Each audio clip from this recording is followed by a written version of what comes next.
नमस्कार student. Last lecture में हमने फॉसिल फ्यूल के बारे में पढ़ा था। तो फॉसिल फ्यूल में ही आगे फॉसिल फ्यूल कॉल भी हमारा फॉसिल फ्यूल ही होता है। तो फॉसिल फ्यूल में ही आगे हम कॉल के बारे में पढ़ते हैं।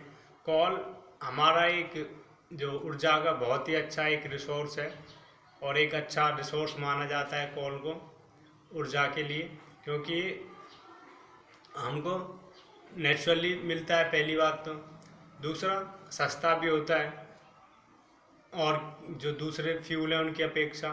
ठीक है, तो अब देखते हैं हम कॉइल को कैसे माइन करते हैं। आपको फॉर्मेशन पता है कॉल कैसे बनता है, अब इसको माइन कैसे करते हैं, कैसे निकालते हैं। Call call is black hard like rock but lighter. जो कॉल है वो ब्लैक कलर का होता है, हार्ड होता है, रॉक की तरह का, चट्टान की तरह का, लेकिन हल्का होता है। ठीक है, अब कॉल की माइनिंग है उसके तीन प्रकार हैं। एक होता है अंडरग्राउंड माइनिंग, दूसरा होता है सरफेस माइनिंग और तीसरा होता है माउंटेन टॉप माइनिंग। तो मैं आपको बता दूं, अंडरग्राउंड माइनिंग है वो थोड़ी खतरनाक होती है। उसमें क्या होता है, जो माइनर्स होते हैं वो टनल डिग करते हैं, सुरंग खोदते हैं ज़मीन के अंदर और फिर वहाँ से जो कन्वेयर्स की सहायता से कॉल को बाहर निकाला जाता है और ऑटोमेटिक जो मशीन है वो वहाँ पे कॉल को खोदती हैं। ठीक है, अब यहाँ से नुकसान ये है कि हो सकता है कि वो जो टनल है हमारी कोलैप्स कर जाए। ठीक है, कोलैप्स होगी तो जो उसके अंदर माइनर होंगे उनकी जो वो उनके लिए खतरनाक हो सकती है। माइंस गैस है वो माइनर्स को सफोकेट कर सकती है, उनका दम घोट सकती है। ठीक है, और जो कॉल डस्ट है वो भी उनके हेल्थ के लिए, उनके लंग्स के लिए हानिकारक हो सकते हैं, उनकी हेल्थ को अफेक्ट कर सकते हैं। ठीक है, तो पढ़ते हैं types of mining of call: underground mining, surface mining और माउंटेन टॉप माइनिंग। तो सबसे पहले देखते हैं underground mining.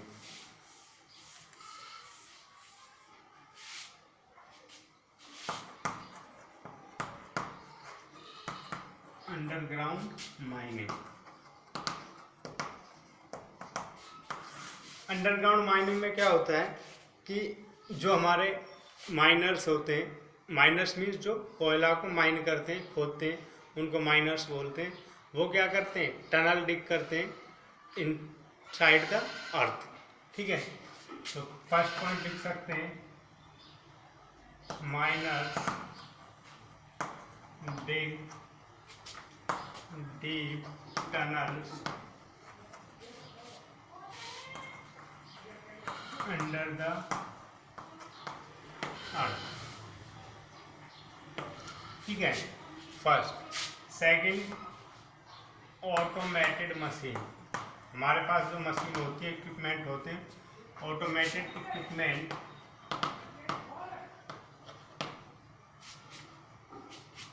Minus dig deep tunnels under the अर्थ। यहाँ पे लिख सकते हैं। ठीक है, अब देखो कॉल है वो हर जगह हमको नहीं दिखता, तो जहाँ उसकी हमको मिलता है कॉल, वहीं जो ये टनल है वो डिग की जाती है, खोदी जाती है। ऐसा नहीं कि कहीं भी कॉल मिल जाए। ठीक है, automated equipment made rooms into the tunnel where call seam।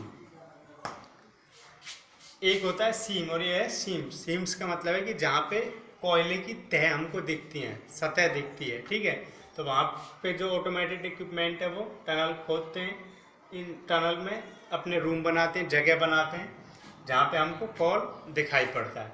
ठीक है, next, conveyor system carried the call on the surface। तो conveyor system carried the call on the surface. जो कन्वेयर सिस्टम होता है कॉल को ऊपर लाने के लिए, वो कॉल को अर्थ की सरफेस पर लेके आता है। ठीक है, तो ये हमारी दो तीन बातें हो गई। ठीक, नेक्स्ट,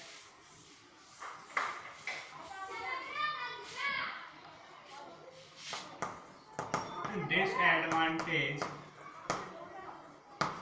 ऑफ अंडरग्राउंड माइनिंग। अब इसके डिसएडवांटेज हैं कुछ अंडरग्राउंड माइनिंग के, मैंने अभी आपको बताया था तो लिख देता हूँ। फर्स्ट, माइंस में कोलैप्स, ठीक है, mines gas suffocate the miners,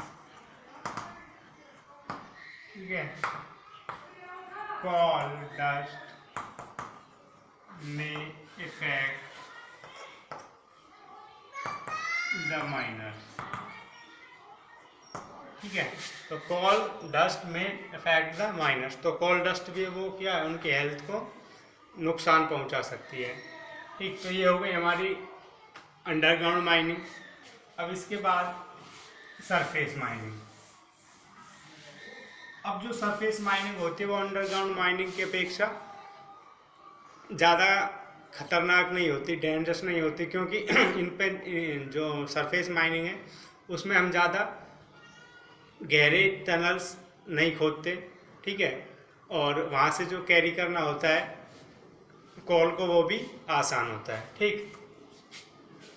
और इकोनॉमिकल भी ये हमारे लिए बेटर होती है as compare to underground mining, क्योंकि वहाँ पे ऑटोमेटिक इक्विपमेंट, बड़ी बड़ी मशीनें चाहिए ज़्यादा गहराई पे खोदने के लिए, तो उसके अपेक्षा यहाँ पे पैसा भी हमारा कम लगता है, खर्च भी कम आता है। उसके बाद surface mining. Surface mining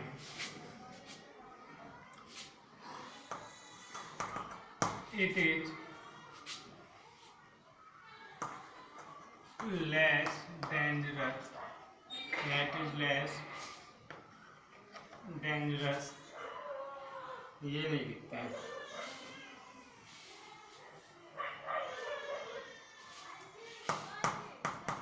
it is economically better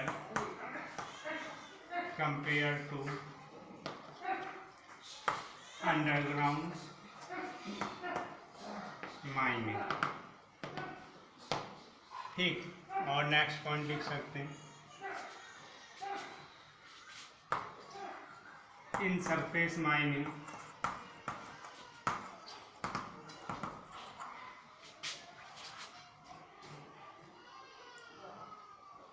there is no more deep tunnels,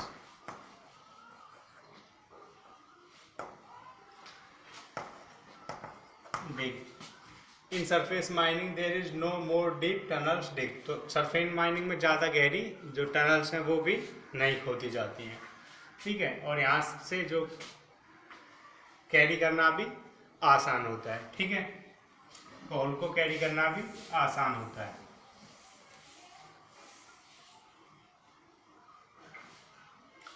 next, mountain top mining. अब माउंटेन टॉप माइनिंग में क्या होता है कि जो माउंटेन के टॉप पे क्या किया जाता है, ब्लास्ट किया जाता है और वहाँ से जो कोल है उसको अलग किया जाता है। अब इस ब्लास्ट में क्या होता है कि जो वहाँ पे पेड़ पौधे हैं वो नष्ट हो जाते हैं, तो ये इसका डिसएडवांटेज, और उसको रिकवर करने में 10 साल लग जाते हैं, ठीक है। तो लिख सकते हैं, in mountain top mining, in mountain top mining there is make a blast on the mountain and separate the coal underneath, ठीक है। यहाँ पे ब्लास्ट किया जाता है माउंटेन पे और कोल को अंडरनीथ, उनकी जो नीचे की सतह उनसे अलग किया जाता है, ठीक, अब इसका डिसएडवांटेज लिख सकते हैं।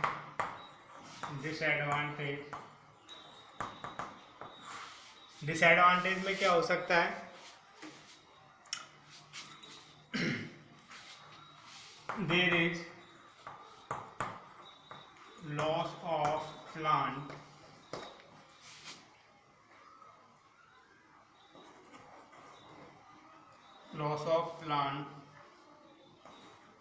इन माउंटेन एरिया। जो पहाड़ी क्षेत्र है वहाँ पे जो माउंटेन है उसमें क्या होता है कि जो हमारा प्लांट का लॉस होता है। It may take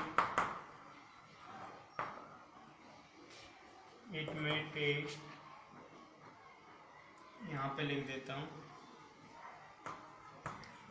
in this recovery it may take decades और more years। डिकेड्स का मतलब 10 साल, ठीक है। तो जो हमारा 10 या 10 साल से अधिक का भी समय ले सकता है वहाँ पे रिकवरी होने में। तो ये हमारे कॉल माइनिंग हो गई, कैसे कैसे माइन किया जाता है, कहाँ कहाँ से कॉल प्राप्त किया जाता है उसके डिसएडवांटेज क्या हैं, ठीक है। तो ये कॉल के बारे में बात हो गई। इससे आगे नेक्स्ट लेक्चर में नेक्स्ट टॉपिक करेंगे। आज के लिए इतना ही। Thank you.